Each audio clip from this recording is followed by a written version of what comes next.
ಸ್ವಾಮಿಗಳು ಒಂದೆರಡು ನಿಮಿಷ ಧರ್ಮೋಪದೇಶವನ್ನು ನೀಡಲಿದ್ದಾರೆ. ಸಾವಧಾನ ಚಿತ್ರವಾಗಿ ಆಲಿಸಬೇಕು ಅಂತೇಳಿ ಕೇಳ್ಕೊಳ್ತೇವೆ. ಯದ್ಭಾಸ ಭಾಸತೆ ವಿಶ್ವಂ ಯಸ್ಸುಖೇ ನಾನಮೋದುತೆ ನಮಸ್ತಸ್ವೈ ಗುಣಾತೀತ ವಿಭವಾಯ ಪರಾತ್ಮ. ಪ್ರಥಮದಲ್ಲಿ ಆರಾಧ್ಯ ಗುರು ರೇಣುಕರನ್ನು ಹೃದಯ ಬಂಧನದಲ್ಲಿ ಸ್ಮರಿಸಿಕೊಂಡು ನಮ್ಮ ಸಿದ್ಧಬೆಟ್ಟ ಕ್ಷೇತ್ರದ ಅಧಿಪತಿಯಾಗಿರುವಂಥ ಸಿದ್ದೇಶ್ವರ ಸ್ವಾಮಿಯನ್ನು ಧ್ಯಾನಿಸುತ್ತಾ ಶ್ರೀಮಠದ ವಾರ್ಷಿಕೋತ್ಸವದ ಸಂದರ್ಭದಲ್ಲಿ ದೀಕ್ಷೆಯನ್ನು ತೆಗೆದುಕೊಳ್ತಿರುವಂಥ ಎಲ್ಲ ದೀಕ್ಷಾರ್ಥಿಗಳಿಗೆ ಧರ್ಮೋಪದೇಶವನ್ನು ನಿಮ್ಮೆಲ್ಲರಿಗೂ ಮಾರ್ಗದರ್ಶನವನ್ನು ನೀಡುತ್ತಿರುವಂಥ ತಮ್ಮಡಿಹಳ್ಳಿಯ ನಾಗವಂದದ ಚಿಮ್ಮಲಿಗೆಯ ಮತ್ತು ಸಗರ ಪೂಜ್ಯರಲ್ಲಿ ಅನಂತ ನಮನ ಸಮರ್ಪಣೆ ಮಾಡಿ ಸಮಾರಂಭದಲ್ಲಿ ಉಪಸ್ಥಿತಕ್ಕಂಥ ವಿರೂಪಾಕ್ಷಶಾಸ್ತ್ರಿಯವರಿಗೆ, ಸಂಚಾರಶಾಸ್ತ್ರಿಯವರು ಮತ್ತು ಈ ಸಮಾರಂಭದಲ್ಲಿ ಉಪಸ್ಥಿತಿರುವಂಥ ಕೃಷ್ಣಪ್ಪನವರು ಮತ್ತು ಎಲ್ಲ ದೀಕ್ಷಾರ್ಥಿಗಳು ಮತ್ತು ಎಲ್ಲ ದೀಕ್ಷಾರ್ಥಿಗಳ ಪಾಲಕ ಪೋಷಕರು, ತಮ್ಮೆಲ್ಲ ಜೀವನದ ಒಂದು ಪೂರ್ವ ಜನ್ಮದ ಸುಕೃತ ಭಾಗ್ಯ ಅಂತ ನೀವೆಲ್ಲ ಭಾವಿಸಿಕೊಳ್ಬೇಕು. ಕಾರಣ ಏನು ಅಂದರೆ, ದೀಕ್ಷೆಯನ್ನು ತೆಗೆದುಕೊಳ್ಳುವಾಗ ಗುರು ಸಮ್ಮುಖೇನವಾಗಿ ದೀಕ್ಷೆಯನ್ನು ತೆಗೆದುಕೊಳ್ಳಬೇಕು, ಗುರು ಮುಖಾಂತರವಾಗಿ ದೀಕ್ಷೆಯನ್ನು ತೆಗೆದುಕೊಳ್ಳಬೇಕು. ಅದು ಪಂಚ ಆಚಾರ್ಯರ ಸಮ್ಮುಖದಲ್ಲಿ ದೀಕ್ಷೆಯನ್ನು ತೆಗೆದುಕೊಳ್ಬೇಕು ಅನ್ನುವಂಥ ಒಂದು ಸಂಸ್ಕೃತಿ ನಮ್ಮ ಪರಂಪರೆ ಇದೆ. ಇವತ್ತು ನಿಮ್ಮೆಲ್ಲರ ಭಾಗ್ಯ ಏನು ಅಂತಂದರೆ, ಎಲ್ಲ ಪೂಜ್ಯರು ಸಹಿತ ಆಗಮಿಸಿದ್ದಾರೆ. ಜೊತೆಲಿ ನಾಳೆ ನಿಮಗೆ ದೀಕ್ಷೆ ಆದ ಮೇಲೆ ಜಗದ್ಗುರುವರ ದರ್ಶನ ಆಶೀರ್ವಾದ ಸಹಿತ ನಿಮಗೆಲ್ಲ ಪ್ರಾಪ್ತವಾಗ್ತಾ ಇದೆ. ಹಾಗಾಗಿ ನಿಮ್ಮೆಲ್ಲರೂ ಒಂದು ಜನ್ಮದ ಒಂದು ಭಾಗ್ಯ ಅಂತ. ಎಷ್ಟೋ ಸಂದರ್ಭದಲ್ಲಿ ಜಗದ್ಗುರು ಬರಮಾಡ್ಕೊಳ್ಳೋಕ್ಕೆ ಆಗೋದಿಲ್ಲ ಅನ್ನೋ ಕಾರಣಕ್ಕಾಗಿ ಪಂಚ ಕಳಶವನ್ನು ಹೂಡಿ ಪಂಚ ಆಚಾರ್ಯರ ಸಮ್ಮುಖದಲ್ಲಿ ನಾವು ಮಾಡ್ತಾ ಇದ್ದೀವಿ ಅಂತೆಲ್ಲ ಭಾವಿಸ್ಕೊಂಡು ಪೂಜೆ ಮಾಡ್ತೀವಿ. ಆದರೆ ಪಂಚಪೀಠಾಧೀಶ್ವರರ ಒಬ್ಬರಲ್ಲಾಗಿರುವಂಥ ರಂಭಾಪುರಿ ಜಗದ್ಗುರುವರ ಸಾನ್ನಿಧ್ಯದಲ್ಲಿಯೇ ನಿಮಗೆ ದೀಕ್ಷೆ ಅನ್ನುವಂಥದ್ದು ಒಂದು ಸುಕೃತ ಭಾಗ್ಯ ಅಂತ ನೀವೆಲ್ಲ ಭಾವಿಸ್ಕೊಂಡು, ಇವತ್ತು ದೀಕ್ಷೆ ಅನ್ನುವಂಥದ್ದು ಇದು ಧರ್ಮದ ಸಂಸ್ಕೃತಿ, ಧರ್ಮದ ಒಂದು ಆಚರಣೆ. ನಿಮ್ಮ ತಂದೆ ತಾಯಿಗಳು ಅಥವಾ ಪೋಷಕರು ಯಾರೋ ನಿಮಗೆ ಒತ್ತಾಯ ಮಾಡಿ ಕರ್ಕೊಂಡು ಬಂದಿದ್ದಾರೆ ಅಂತಲ್ಲ. ನೀವು ಈ ಧರ್ಮದಲ್ಲಿ ಹುಟ್ಟಿ ಬಂದ ಮೇಲೆ ಈ ಧರ್ಮವನ್ನು ನೀವು ಅನುಸರಿಸಬೇಕಾಗಿರುವಂಥದ್ದು ನಿಮ್ಮ ಮೂಲ ಕರ್ತವ್ಯ ಇದೆ. ನಾವೆಲ್ಲ ನಮ್ಮ ಧರ್ಮದ ಆಚರಣೆಯನ್ನು ನಾವು ಆಚರಿಸ್ತಾ ಇದ್ದೀವಿ. ಯಾಕಂದರೆ ಯಾರು ಧರ್ಮವನ್ನು ಆಚರಿಸ್ತಾರೋ, ಯಾರು ಧರ್ಮವನ್ನು ಉಳಿಯುವಿಗೆ ಶ್ರಮಿಸ್ತಾರೋ ಅವರನ್ನು ಧರ್ಮ ರಕ್ಷಣೆ ಮಾಡುತ್ತೆ ಅಂತ ನಮ್ಮ ವೇದಗಳು ಹೇಳಿದರು. ಅದಕ್ಕೆ ಧರ್ಮೋ ರಕ್ಷತಿ ರಕ್ಷಿತಃ. ಯಾರು ರಕ್ಷಣೆ ಮಾಡೋದು? ಯಾರು ಧರ್ಮವನ್ನು ಅನುಸರಿಸ್ತಾರೋ, ಯಾರು ಧರ್ಮದ ಆಚಾರ ವಿಚಾರವನ್ನು ಬೆಳೆಸ್ಕೊಳ್ತಾರೋ, ರೂಢಿಸ್ಕೊಳ್ತಾ ಇದ್ದಾರೋ ಅವರನ್ನು ಆ ಧರ್ಮವೇ, ಧರ್ಮದ ಗುರುವೇ ಅಥವಾ ಭಗವಂತನೇ ಅವರನ್ನು ರಕ್ಷಣೆ ಮಾಡ್ತಾನೆ ಎನ್ನುವಂಥ ತಾತ್ಪರ್ಯ. ಹಾಗಾಗಿ ನಿಮ್ಮೆಲ್ಲ ತಂದೆ ತಾಯಿಗಳು ನಿಮಗೆಲ್ಲ ಜನ್ಮವನ್ನು ಕೊಟ್ಟ ಮೇಲೆ ನೀವು ಜನ್ಮ ಇರುವವರೆಗೂ ಅವರು ಸದಾಕಾಲ ನಿಮ್ಗೆ ನೋಡ್ಕೊಳ್ಳಿಕ್ಕಾಗಲ್ಲ. ಇಲ್ಲಿವರೆಗೂ ನಿಮ್ಮನ್ನು ಕಣ್ಣಲ್ಲಿ ಕಣ್ಣಿಟ್ಟು ಸಾಕಿ ಪೋಷಣೆ ಮಾಡಿ ಬೆಳೆಸಿ ವಿದ್ಯಾವಂತನ ಮಾಡಿದ್ದಾರೆ.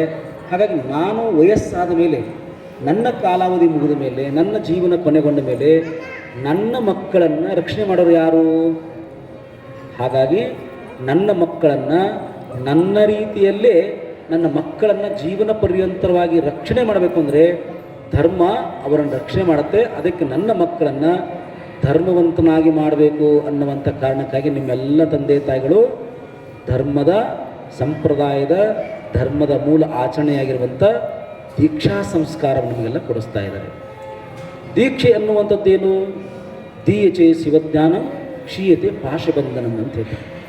ಅಂದರೆ ದಿ ಎನ್ನುವಂಥದ್ದು ನಮಗೆ ಶಿವಜ್ಞಾನ ಕೊಡಬೇಕು, ಆತ್ಮಜ್ಞಾನ ಆಗಬೇಕು. ನಮ್ಮ ಜೀವನ ಹೇಗೆ ಸಾರ್ಥಕಪಡಿಸಿಕೊಳ್ಳಬೇಕು, ನಾವು ಯಾವ ಕಾರಣಕ್ಕಾಗಿ ಈ ಜನ್ಮವನ್ನು ಪಡ್ಕೊಂಡು ಬಂದಿದ್ದೇವೆ, ನಮ್ಮ ಕರ್ತವ್ಯ ಏನು, ನಾವು ಹೇಗೆ ಮತ್ತೆ ಶಿವನಲ್ಲಿ ಸೇರಬೇಕು ಅನ್ನುವಂಥ ಜ್ಞಾನ ಇದೆಲ್ಲ, ಇದನ್ನು ಶಿವಜ್ಞಾನ ಅಂತ ಕರೀತಾರೆ. ಪಾಶಬಂಧ, ನಮಗೆ ಬರ್ತಕ್ಕಂಥ ಜೀವನದಲ್ಲಿ ಏನಾದರೂ ಕಷ್ಟಗಳಿದ್ದರೆ ಅವುಗಳೆಲ್ಲ ದೂರವಾಗಬೇಕು ಅನ್ನುವಂಥ ಕಾರಣಕ್ಕಾಗಿ ದೀಕ್ಷೆಯನ್ನು ತೆಗೆದುಕೊಳ್ಳಬೇಕು. ಲೋಕಾರೂಢಿ ಒಳಗೆ ಒಂದು ಮಾತಿದೆ, ದೀಕ್ಷೆ ಇರಲಾರದೆ ಮೋಕ್ಷ ಇಲ್ಲ ಅಂತ ಒಂದು ಮಾತಿದೆ. ಅಂದರೆ ಪ್ರತಿಯೊಬ್ಬರೂ ದೀಕ್ಷಾರ್ಥಿಗಳು ಆಗಲೇಬೇಕು ಅನ್ನುವಂಥ ತಾತ್ಪರ್ಯ.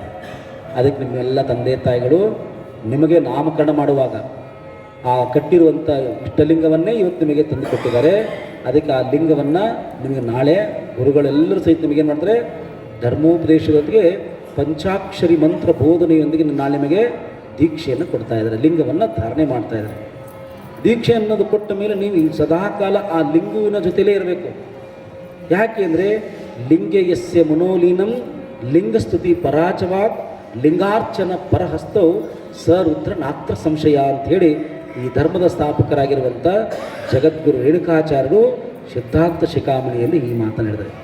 ಯಾರು ಮನಸ್ಸಿನಲ್ಲಿ ಲಿಂಗವನ್ನು ತುಂಬಿಕೊಂಡು, ಯಾರು ತಮ್ಮ ಕೈಗಳಿಂದ ಶಿವಪೂಜೆಯನ್ನು ಮಾಡ್ತಾಯಿದ್ರು, ಯಾರು ತಮ್ಮ ಬಾಯಿಂದ ಸದಾಕಾಲ ಪಂಚಾಕ್ಷರ ಸ್ತುತಿಯನ್ನು ಮಾಡ್ತಾಯಿದ್ರು, ಅವರ ಜೀವನದ ಕೊನೆಯ ಭಾಗದಲ್ಲಿ ಅವರು ಶಿವನೇ ಆಗ್ತಾ ಇದ್ದಾರೆ ಅನ್ನುವಂಥ ತತ್ವ. ಅದಕ್ಕೆ ನೀವು ನಾಳೆಯಿಂದ ಭಕ್ತರಷ್ಟೇ ಅಲ್ಲ, ನೀವು ಲಿಂಗಾಂಗಿಗಳಾಗ್ತೀರಿ. ಲಿಂಗಾಂಗಿಗಳು ಹೇಗಾಗ್ತೀರಿ? ಲಿಂಗವನ್ನೇ ಮುಟ್ಟಿ, ಲಿಂಗವನ್ನೇ ಪೂಜಿಸಿ, ಲಿಂಗವೇ ನೀನಾಗುವಂಥ ಧರ್ಮ ವೀರಶೈವ ಧರ್ಮ ಅಂತ. ಅದಕ್ಕೆ ಲಿಂಗವನ್ನು ಸದಾಕಾಲ ದೇಹದ ಮೇಲೆ ಧಾರಣೆ ಮಾಡ್ಕೊಳ್ತೇವೆ, ಲಿಂಗದ ಸ್ತುತಿ ಮಾಡ್ತಿರಬೇಕು. ಕೊನೆಗೆ ಈ ದೇಹ ಏನಾಗು ಲಿಂಗಮಯ ಶರೀರವಾಗಬೇಕು ಅಂತ. ನಿಮಗೊಂದು ದೊಡ್ಡ ಉದಾಹರಣೆ ಅಂದರೆ, ನೀವೆಲ್ಲ ಆಂಜನೇಯ ಸ್ವಾಮಿ ನೋಡಿದಿರಿ, ಶ್ರೀರಾಮಚಂದ್ರನ ಭಕ್ತ ಆಂಜನೇಯ. ಆತ ಸದಾಕಾಲ ಜೈ ರಾಮ್ ಶ್ರೀರಾಮ್ ಜೈ ರಾಮ್ ಶ್ರೀರಾಮ್ ಅಂತ ಹೇಳ್ತಿರ್ತಾನೆ, ಸ್ತುತಿ ಮಾಡ್ತಿರ್ತಾನೆ. ಕೊನೆಗೆ ಆ ಸ್ತುತಿಯಿಂದ ಏನು ಸಿಕ್ತು ನಿನಗೆ ಅಂತ ಕೇಳಿದಾಗ ದೇಹವೆಲ್ಲವೂ ರೋಮ ರೋಮವು ರಾಮನಾಮಸ್ಮರಣೆ ಹೇಳ್ತಾ ಇದ್ದು ಅಂತ ಬರೆದಿದ್ದಾರೆ ಶಾಸ್ತ್ರದಲ್ಲಿ, ಪುರಾಣದಲ್ಲಿ. ಅಷ್ಟೇ ಅಲ್ಲ, ಆತ ರಾಮ ಎಲ್ಲಿದ್ದಾನೆ ಅಂಥೇಳಿ ಎದೆ ಬಗೆದು ನೋಡಿದರೆ ಎದೆಯ ಒಳಗೆ ಶ್ರೀರಾಮಚಂದ್ರ ಇರುವಂಥ ಫೋಟೋವನ್ನು ನೀವೆಲ್ಲರೂ ನೋಡಿದ್ದೀರಿ. ಅಂದರೆ ಯಾರು ಯಾರನ್ನು ಸ್ತುತಿಸ್ತಿರ್ತಾರೋ, ಯಾರು ಯಾರನ್ನು ಸದಾಕಾಲ ಸ್ಮರಣೆ ಮಾಡ್ತಾರೋ, ಯಾರು ಸದಾಕಾಲ ಯಾರನ್ನು ಪೂಜಿಸ್ತಾ ಇದ್ದಾರೋ ಅವರು ಅವರೇ ಆಗಿರ್ತಾರೆ. ಯಾರನ್ನು ಸ್ತುತಿಸ್ತಾರೆ? ದೇವರನ್ನು ಸ್ತುತಿ ಮಾಡಿದರೆ ದೇವರೇ ಆಗ್ತಾರೆ ಅಂತ. ಅದಕ್ಕೆ ಆ ಹಿನ್ನೆಲೆಯಲ್ಲಿ ಇದು ಬರೀ ಧರ್ಮದ ಆಚರಣೆಯಲ್ಲ, ಇದೊಂದು ತತ್ವ, ದೊಡ್ಡ ತತ್ವ ಇದು. ಅದಕ್ಕೆ ನೀವೆಲ್ಲರೂ ಪ್ರತಿಯೊಬ್ಬರು ಪೂಜ್ಯರು ಹೇಳಿದಾಗೆ ಲಿಂಗವನ್ನು ದೀಕ್ಷೆ ಆದ ಮೇಲೆ ಲಿಂಗವನ್ನು ಬಿಟ್ಟಿರಬಾರ್ದು. ಲಿಂಗ ಈಗ ಕೊಟ್ಟುವಂಥ ಲಿಂಗ ಹೇಗಿದೆ ಅಂತ ಹೇಳಿದ್ರೆ ನಿಮ್ಮ ಜೀವನ ಪರ್ಯಂತರವಾಗಿ ಬರುವಂಥದ್ದು. ನಾಳೆ ನಿಮಗೆ ಮದುವೆ ಆದಮೇಲೆ ನಿಮ್ಮ ಹೆಂಡರು ಮಕ್ಕಳು ಸತಿ ಸುತ್ತರು ಯಾರೂ ಸಹಿತ ಕೊನೆಯ ಕಾಲದೊಳಗೆ ನಿಮಗೆ ಜೊತೆಲಿ ಯಾರೂ ಬರೋದಿಲ್ಲ. ನೀವು ಗಳಿಸಿರುವಂಥ ಸಂಪತ್ತು ಬರೋದಿಲ್ಲ, ಬಂಗಾರ ಒಡವೆಗಳು ಬರೋದಿಲ್ಲ, ಮಕ್ಕಳು ಹೆಂಡತಿ ಯಾರು ಬರೋದಿಲ್ಲ. ಕೊನೆಗೆ ಬರೋರು ಯಾರು? ನಾಳೆ ಕೊಡುವಂಥ ಲಿಂಗಯ್ಯನೇ ನಿಮ್ಮ ಜೊತೆಯಲ್ಲಿ ಸಂಸ್ಕಾರದಲ್ಲಿ ಬರ್ತಾ ಇದ್ದಾನೆ. ಅದಕ್ಕೆ ಆ ಲಿಂಗವನ್ನು ಪ್ರಾಣಲಿಂಗಿಯಾಗಿ ನೋಡ್ಕೋಬೇಕು ಅಂತ ಹೇಳ್ತಾರೆ ಶಾಸ್ತ್ರ. ಅದಕ್ಕೆ ಲಿಂಗವನ್ನು ಸಹಿತ ಸದಾಕಾಲ ಧಾರಣೆ ಮಾಡಿಕೊಳ್ಳಿ. ಕನಿಷ್ಠ ಬೆಳಗ್ಗೆ ಎದ್ದ ತಕ್ಷಣ ಶಿವಪೂಜೆ ಮಾಡಿಕೊಳ್ಳಿ. ಸ್ನಾನ ಮಾಡಿದ ಮೇಲೆ ಒಂದು ಪಕ್ಷದಲ್ಲಿ ನಿಮಗೆ ಸಾಧ್ಯವಾಯಿತು ಅಂದರೆ ಸಾಯಂಕಾಲ ಮುಖ ತೊಳ್ಕೊಂಡು ಶಿವಪೂಜೆ ಮಾಡಿ. ಕನಿಷ್ಠ ನಿಮಗೆ ದೂರದ ಊರಿನಲ್ಲೋ ಪ್ರವಾಸಕ್ಕೆ ಹೋದಾಗೋ ನಮಗೆ ಅವಕಾಶ ಇಲ್ಲ ಅಂತ ಹೇಳಿದಾಗ ಕನಿಷ್ಠ ಒಂದು ಹೊತ್ತಾದರೂ ಶಿವಪೂಜೆಯನ್ನು ಮಾಡಿ. ಕಷ್ಟ ಆಗಿದೆ ಅದು ಪೂಜೆ ಮಾಡ್ಕೊಳ್ಳೋಕೆ ಆಗಲ್ಲ ಇವತ್ತು ಅಂತ ಹೇಳಿದ್ರೆ ದೇಹದ ಮೇಲೆ, ಕೊನೆಗೆ ದೇಹದ ಮೇಲೆ ಆದರೂ ಲಿಂಗ ಇರಬೇಕು. ಯಾಕೆ ದಿನನಿತ್ಯ ಸ್ನಾನ ಮಾಡ್ತೇವೆ, ದೇಹದ ಮೇಲೆ ಇದ್ದರೆ ಸ್ನಾನ ಮಾಡುವಾಗ ಲಿಂಗಯ್ಯನಿಗೆ ಸ್ನಾನವಾಗುತ್ತೆ. ಪ್ರಸಾದ ಮಾಡಬೇಕಾದ್ರೆ ದೇಹದ ಮೇಲೇ ಲಿಂಗಯ್ಯನ ಮುಂದೆ ನಮಗೆ ಪ್ರಸಾದ ಹೋಗುತ್ತೆ. ಕೊರಳಲ್ಲಿರ್ತದೆ ಲಿಂಗಯ್ಯ, ಪ್ರಸಾದ ಹೋಗುವಾಗ ಶಿವನಿಗೆ ನೈವೇದ್ಯವಾಗೇ ಬರುತ್ತೆ. ಹಾಗಾಗಿ ಲಿಂಗವನ್ನು ದೇಹದ ಮೇಲೆ ಧಾರಣೆ ಮಾಡಿಕೊಳ್ಬೇಕು. ಲಿಂಗವನ್ನು ಧರಿಸೋದು ನಿಮಗೆಲ್ಲ ಗೊತ್ತಿದೆ. ಈ ಥರ ಹಿಂದಿನ ಕಾಲದಲ್ಲಿ ಮುಡಿ ಬಿಟ್ಟು ಮುಡಿ ಮಧ್ಯದಲ್ಲಿ ಲಿಂಗವನ್ನು ಇಟ್ಕೊಳ್ತಾ ಇದ್ರು. ಇವತ್ತು ಯಾರೂ ಆ ಥರ ಇಲ್ಲ. ಅದಕ್ಕೆ ಬರ್ತೀವಿ. ಎರಡನೇ ಭಾಗ ಅದು ಕಂಠದೊಳಗೆ ಕಟ್ಕೊಳ್ತಕ್ಕಂಥದ್ದು, ಮೂರನೇದು ಬಲರಟ್ಟೆಯಲ್ಲಿ ಕಟ್ಕೊಳ್ತಕ್ಕಂಥದ್ದು. ಇದರಲ್ಲಿ ಶ್ರೇಷ್ಠವಾಗಿರುವಂಥ ಮೂರು ಆಚರಣೆಯೂ ಸಹಿತ ಕಾಲದಲ್ಲಿದೆ. ಇತ್ತಲಾಗಿ ಎಲ್ಲರೂ ಪ್ರತಿಯೊಬ್ಬರು ಸಹಿತ ದೇಹದ ಮೇಲೇ ಎದೆಯ ಮೇಲೆ ಲಿಂಗವನ್ನು ಧಾರಣೆ. ಯಾಕಂದರೆ ದೇಹದ ಮೇಲೆ ಒಳಗಿರತಕ್ಕಂಥ ಹೃದಯದ ಮಧ್ಯಭಾಗದಲ್ಲೇ ಶಿವನ ವಾಸಸ್ಥಾನವಾಗಿರುವಂಥದ್ದು. ಹೃದಯ ಮಧ್ಯದಲ್ಲೇ ಶಿವನ ವಾಸವಾಗಿರೋದ್ರಿಂದ ಸದಾಕಾಲ ಶಿವನು ಇಲ್ಲೇ ಇರೋದರಿಂದ ದೇಹದ ಮೇಲೇ ನಾವು ಲಿಂಗವನ್ನು ಧಾರಣೆ ಮಾಡಿಕೊಳ್ಳುವಂಥದ್ದಾಗಬೇಕು. ಕನಿಷ್ಠ ಶಿವಪೂಜೆ ಮಾಡಬೇಕು. ಶಿವಪೂಜೆ ಮಾಡ್ಬೇಕಾದ್ರೆ ಪೂಜೆಗೆ ಇವತ್ತು ಪತ್ರೆ ಇಲ್ಲ, ಇವತ್ತು ಹೂ ಇಲ್ಲ, ಇವತ್ತು ಕರ್ಪೂರ ಇಲ್ಲ, ಇವತ್ತು ಏನು ವಸ್ತುಗಳಿಲ್ಲ ಅಂಥೇಳಿ ಪೂಜೆ ನಿಲ್ಲಿಸಬಾರ್ದು. ಯಾಕೆಂದರೆ ಅಭಿಷೇಕ ಪ್ರಿಯ ಶಿವ, ಅಲಂಕಾರ ಪ್ರಿಯ ವಿಷ್ಣು ಅಂತಾರೆ. ಶಿವನಿಗೆ ಅತ್ಯಂತ ಪ್ರಿಯವಾಗಿರೋದು ಯಾವುದು? ಅಭಿಷೇಕವೇ. ಅದಕ್ಕೆ ನೀವು ಶಿವ ದೇವಸ್ಥಾನಕ್ಕೆ ಹೋಗ್ರಿ, ಯಾವುದೇ ವಜ್ರ ವೈಡೂರ್ಯ ಇರೋದಿಲ್ಲ. ಶಿವನ ಮೇಲೆ ಒಂದು ಧಾರಾಪಾತ್ರೆ ಕಟ್ಟಿರ್ತಾರೆ ನೋಡಿ, ಆ ಧಾರಾಪಾತ್ರೆ ಧಾರಾಕಾರ ನೀರು ಬೇಕು ಅವನಿಗೆ. ಅದಕ್ಕೆ ಧಾರಾಕಾರ ತಂಪು ಇರಬೇಕು, ನೀರು ಇರಬೇಕು ಅಂತೇಳಿ ಗಂಗಾ ಮಾತೆಯನ್ನು ತಲೆ ಮೇಲೆ ಇಟ್ಕೊಂಡಿರ್ತಕ್ಕಂಥ. ಹಾಗಾಗಿ ಶಿವನು ಅಭಿಷೇಕ ಪ್ರಿಯ ಶಿವ. ಅದಕ್ಕೆ ಅಭಿಷೇಕ ಪ್ರಿಯವಾಗಿರೋದ್ರೆ ಮನೆಯಲ್ಲಿ ಕಣ್ಣು ಏನೇ ಇಲ್ಲದೆ ಇದ್ದರೂ ಮನೇಲಿ ನೀರು ಇದ್ದೇ ಇರುತ್ತೆ. ಅರ್ಧ ತಮ್ಗಿನ ಒಂದು ಗ್ಲಾಸು ನೀರನ್ನು ಹಾಕಿ ಅಭಿಷೇಕ ಮಾಡಿ, ಸಾಧ್ಯವಾದರೆ ಒಂದಿಷ್ಟು ಹಾಲಿತ್ತರ ಹಾಲನ್ನು ಹಾಕಿ ಅಭಿಷೇಕ ಕ್ಷೀರಾಗಿ ಮಾಡಿ. ಒಳಗೆ ನಿಮ್ಮ ಗಂಧ, ಅಕ್ಷತೆ, ಕರ್ಪೂರ ಯಾವುದೂ ಇಲ್ಲದಿದ್ದರೂ ಮನೆಗೆ ಭಸ್ಮಾಂತರ ಇದ್ದೇ ಇರುತ್ತೆ, ಬೇಗ ಏನು ಖಾಲಿ ಆಗೋಲ್ಲ. ನೀವು ಅಭಿಷೇಕ ನೀರು ಹಾಕಿ, ಜಲವನ್ನು ಹಾಕಿ, ಹಾಲನ್ನು ಹಾಕಿ, ಬರೀ ಭಸ್ಮವನ್ನು ಹಾಕಿ ಜಪ ಮಾಡಿದ್ರೆ ಸಾಕು, ಶಿವಪೂಜೆ ಮುಗಿದು ಬಿಡುತ್ತೆ, ಶಿವಪೂಜೆ ಮಂಗಲಗೊಳಿಸುವುದು. ಹಾಗಾಗಿ ಸರಳವಾಗಿರ್ತಕ್ಕಂಥ ಆಚರಣೆಯಾಗಿರೋದ್ರಿಂದ ತಾವೆಲ್ಲರೂ ಶ್ರದ್ಧಾಪೂರ್ವಕವಾಗಿ ಆಚರಿಸಬೇಕು. ಪೂಜ್ಯರು ಹೇಳುವಂಥ ಎಲ್ಲ ಉಪದೇಶಗಳೆಲ್ಲ ಕೇಳಬೇಕು. ಅದಕ್ಕೊಬ್ಬರು ಯಾರೋ ತಾಯಂದಿರು ಹೇಳಿದ್ರವಾಗಲೇ ಬುದ್ಧಿ ನಾವು ಅರಿಶಿನ ಶಾಸ್ತ್ರ ಮಾಡಬೇಕಲ್ಲ ಅಂತ. ಯಾಕಂದರೆ ಇದು ಒಂಥರ ಮದುವೆ ಇದ್ದಂಗೆ ನಿಮಗೆಲ್ಲ ಗೊತ್ತಿದೆ. ಯಾಕಂದರೆ ಎನ್ನ ಮನವೇ ಸತಿ, ಎನ್ನ ಲಿಂಗವೇ ಪತಿ ಅಂತ ಅಕ್ಕ ಮಾತು ಹೇಳ್ತಾರೆ. ನನ್ನ ದೇಹ ಏನಿದೆಯಲ್ಲ ಇದು ಸತಿ, ನನ್ನ ಮನಸ್ಸು ಹೆಂಡತಿ, ನನ್ನ ಲಿಂಗಯ್ಯ ಆತ ಗಂಡ ಅಂತ. ಹಾಗಾಗಿ ತಾವೆಲ್ಲ ಪ್ರತಿಯೊಬ್ಬರು ಸಹಿತ ಬರ್ರಿ.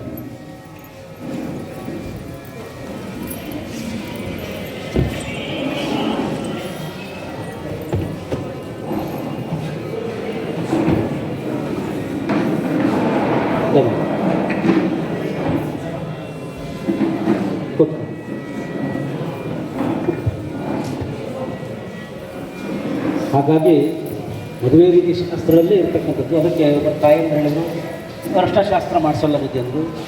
ನಾವು ಅಂದ್ಕೊಂಡ್ವಿ ಅವಾಗ ನಮ್ಮಲ್ಲಿ ವಿದ್ಯಾರ್ಥಿಗಳಿದ್ದಾರೆ, ಮಹಾಂತ ಮಠದ ಬೆಂಗಳೂರಿನ ವಿದ್ಯಾರ್ಥಿಗಳೆಲ್ಲ 24 ಜನ ಮಕ್ಕಳು ಬಂದಿದ್ದಾರೆ.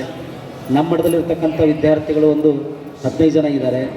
ಬೇರೆ ಬೇರೆ ಭಾಗ ಬಂದರೆ ನೀವೇನೋ ತಂದೆ ತಾಯಿ ಇರುವಂಥವರು ಹಚ್ಬೋದು, ಆ ಮಕ್ಕಳಿಗೆ ತಂದೆ ತಾಯಿ ಬಂದಿಲ್ಲವಲ್ಲ ಅವ್ರು ಹೇಗೆ ಅಂತೇಳಿ ಒಂದು ಪ್ರಶ್ನೆಯಿಂದ ನಾವು ಶಾಸ್ತ್ರನ ಸಂಕ್ಷಿಪ್ತವಾಗಿ ಮಾಡಿರ್ತೇವೆ. ಅದಕ್ಕೆ ನೀವೆಲ್ಲ ತಂದೆ ತಾಯಿಗಳು, ನಮ್ಮ ಮಕ್ಕಳು ಅಷ್ಟೇ ಅಲ್ಲ ಎಲ್ಲ ಮಕ್ಕಳು ನಾವು ಅರಿಶಿನ ಹಚ್ತೀವಿ ಅಂತಂದರೆ ಬೆಳಗ್ಗೆ ಸರಿಯಾಗಿ 6 ಗಂಟೆಗೆ ನೀವು ಇಲ್ಲಿ ಬಂದರೆ ಎಲ್ಲ ಮಕ್ಕಳಿಗೆ ಅರಿಶಿನ ಶಾಸ್ತ್ರ ಸ್ನಾನ ಮಾಡಿಸಿ ದೀಕ್ಷೆಯನ್ನು ನೀವು ಮಾಡ್ಬೋದು. ಸರಿಯಾಗಿ 6:15ಗೆ ದೀಕ್ಷಾ ಪ್ರಾರಂಭವಾಗುತ್ತೆ. ಅದಕ್ಕೆಲ್ಲರೂ ಪ್ರತಿಯೊಬ್ಬರು ದೀಕ್ಷೆಯಲ್ಲಿ ಪಾಲ್ಗೊಳ್ಬೇಕು. ಅದಕ್ಕೆಲ್ಲ ಸದ್ಭಕ್ತರು ನಿಮಗೀಗ ಪೂಜೆ ಮುಗಿದು ಈಗ ಫಂಕ್ಷನ್ ಮುಗ್ತಿದ್ದಂಗೆ ಬಟ್ಟೆ ಕೊಡ್ತಾರೆ. ಈಗ ಒಂದು ಕೆಂಪು ಟವಲ್ಲು ಮತ್ತು ಹೊಸ ಪಂಜೆ ಕೊಡ್ತಾರೆ. ಅದಕ್ಕಾಗಿ ಪ್ರತಿಯೊಬ್ಬರು ಸ್ನಾನ ಮಾಡಬೇಕು. ಅದನ್ನು ಹೊಸ ಬಟ್ಟೆಯನ್ನು ಹಾಕ್ಕೊಂಡು ಆ ದೇವಸ್ಥಾನದ ಒಳಭಾಗದಲ್ಲಿ ನೀವೆಲ್ಲ ಕುಳಿತುಕೊಳ್ಬೇಕು. ಎಲ್ಲ ಪೂಜೆ ನಿಮಗೆಲ್ಲ ದೀಕ್ಷೆ ನೀಡ್ತಾ ಇದ್ದಾರೆ. ಅದಕ್ಕೆ 6:15ಗೆ ನೀವೆಲ್ಲ ಇದೇ ಮಂಟಪದೊಳಗೆ ಬಂದುಬಿಟ್ರೆ ಅರಿಶಿನ ಶಾಸ್ತ್ರ ಮಾಡ್ತಾರೆ. ಅದಕ್ಕೆ ತಾಯಂದಿರು ಮುತ್ತೈದರಾಗಿರ್ತಕ್ಕಂಥ ನೀವು ಇರೋವಂಥವ್ರು ಬರೀ ನಿಮ್ಮ ಮಕ್ಕಳಿಗೆ ಅಷ್ಟೇ ಅರಿಶಿನ ಹಚ್ಚಬೇಡಿ. ಇಲ್ಲಿ ಮಕ್ಕಳೆಲ್ಲ ಬಂದರು ನಮ್ಮ ಮಕ್ಕಳು ಅಂತ ಅಂದ್ಕೊಂಡು ಎಲ್ಲರಿಗೂ ಪ್ರತಿಯೊಬ್ಬರಿಗೂ ಸ್ವಲ್ಪ ಅರಿಶಿನ ಶಾಸ್ತ್ರ ನೀವೆಲ್ಲ ಮಾಡಿ ಅನ್ನುವಂಥ ಮಾತನ್ನು ಈ ಸಂದರ್ಭ ತಿಳಿಪಡಿಸಿ ಮುಂದಿನ ಕಾರ್ಯಕ್ರಮ ಪೂಜ್ಯರೆಲ್ಲರೂ ನಡೆಸಿಕೊಡ್ತಾರೆ. ಇನ್ನೊಂದು ಅರ್ಧ ಗಂಟೆ ನೀವೆಲ್ಲ ಪ್ರಸಾದವನ್ನು ಸ್ವೀಕರಿಸಬೇಕು. ಸರಿಯಾಗಿ 6 ಗಂಟೆಗೆ ಎಲ್ಲರೂ ಪ್ರತಿಯೊಬ್ಬರು ಇರಬೇಕು. ಅರಿಶಿನ ಶಾಸ್ತ್ರ ಆದ ತಕ್ಷಣ ಸ್ನಾನ ಮಾಡಬೇಕು. ಸ್ನಾನ ಮಾಡಿದ್ಮೇಲೆ ದೀಕ್ಷೆ ಎಲ್ಲ ಪ್ರಾರಂಭ ಆಗುತ್ತೆ ಅನ್ನುವಂಥ ಮಾತನ್ನು ಈ ಸಂದರ್ಭ ತಿಳಿಪಡಿಸಿ, ಇವರು ಮಣಕೂರು ಬುದ್ಧಿಯವರು ನಮ್ಮ ಹಾವೇರಿ ಜಿಲ್ಲೆಯಿಂದ ಪರಮ ಪೂಜ್ಯರು ಆಗಮಿಸಿದ್ದಾರೆ. ನಮ್ಮ ತಮ್ಮಡಿಹಳ್ಳಿ ಪೂಜ್ಯರು ತುಮಕೂರು ನಗರದ ಗ್ರಾಮಾಂತರ ತಾಲೂಕಿನ ಪೂಜ್ಯರು. ಇವರು ನಾಗವಂದ ಪೂಜ್ಯರು ಅಂತೇಳಿ ಹಾವೇರಿ ಜಿಲ್ಲಾ ಪೂಜ್ಯರು. ಅವ್ರ ಪಕ್ಕದಲ್ಲಿರ್ತಕ್ಕಂಥ ಸಗರ್ನಾಡು ಅಂದರೆ ನಾವು ಶಾಪುರತ್ವಿ ಸಗರ್ನಾಡಿನ ಪೂಜ್ಯರು. ಅಲ್ಲಿರ್ತಕ್ಕಂಥ ಬಿಜಾಪುರದ ಪೂಜ್ಯರು ಚಿಮ್ಮಲಿಗೆ ಅಂತೇಳಿ ಬಿಜಾಪುರ ಆಲ್ಮಟ್ಟಿ ಡ್ಯಾಮ್ ಇದೆ, ಆ ಡ್ಯಾಮ್ ಪಕ್ಕದಲ್ಲಿರ್ತಕ್ಕಂಥ ಚಿಮ್ಮಲಿಗರು. ಇಷ್ಟೆಲ್ಲ ಪೂಜ್ಯರು ಇನ್ನೂ ಹಲವಾರು ಜನ ಪೂಜ್ಯರು ಬರ್ತಾರೆ. ಯಾಕಂದರೆ 100ಕ್ಕಿಂತ ಹೆಚ್ಚು ದೀಕ್ಷಾರ್ಥಿಗಳಿದ್ದಾರೆ. ಅದಕ್ಕೊಂದು ಅರ್ಧ ಮುಕ್ಕಾಲು ಗಂಟೆ ಎಲ್ಲರಿಗೂ ದೀಕ್ಷಾರ್ಥಿ ಮುಗಿಬೇಕಾಗಿರೋದ್ರಿಂದ ಎಲ್ಲ ಪೂಜ್ಯರು ಸೇರಿ ನಿಮಗೆ ದೀಕ್ಷೆಯನ್ನು ಕೊಡ್ತಾರೆ. ಪ್ರತಿಯೊಬ್ಬರು ನೀವು ದೀಕ್ಷೆಯಲ್ಲಿ ಪಾಲ್ಗೊಳ್ಳಬೇಕು. ಗುರುಗಳ ಒಂದು ನಾಮಾಂಕಿತ ನೆನಪಿಟ್ಕೊಳ್ಬೇಕು. ನಿಮಗೆ ದೀಕ್ಷೆ ಕೊಟ್ಟಿದ್ದಾರೆ ಇಂಥ ಗುರುಗಳು ಅನ್ನುವಂಥದ್ದನ್ನು ಸ್ಮರಿಸಿಕೊಳ್ಬೇಕು. ಯಥಾಶಕ್ತಿ ಎಲ್ಲ ಮುಗಿದ ಮೇಲೆ ಅವರಿಗೆ ಕಾಣಿಕೆಯನ್ನು ಕೊಟ್ಟು ಗುರುವಿನ ಆಶೀರ್ವಾದವನ್ನು ಪಡಬೇಕು. ಅವ್ರು ಹೇಳುವಂಥ ಉಪದೇಶವನ್ನು ಗುರುವಾಕ್ಯವನ್ನು ಯಾವುದೇ ಕಾರಣಕ್ಕೂ ಮೀರಲಾರದೆ ಆ ಗುರುವಿಗೆ ನೀವು ನಡೆದುಕೊಳ್ಬೇಕು ಅನ್ನುವಂಥ ಮಾತನ್ನು ಈ ಸಂದರ್ಭ ತಿಳಿಪಡಿಸಿ ಎಲ್ಲರಿಗೂ ಶುಭವನ್ನು ಕೋರಿ ಎಲ್ಲ ಪೂಜ್ಯರಿಗೆ ಮತ್ತೊಮ್ಮೆ ನಮ್ಮನ್ನು ಸಮರ್ಪಣೆ ಮಾಡಿ ನಿಮ್ಮ 2 ಮಾತನ್ನು ಕೇಳಿದ್ದೇವೆ. Thank you.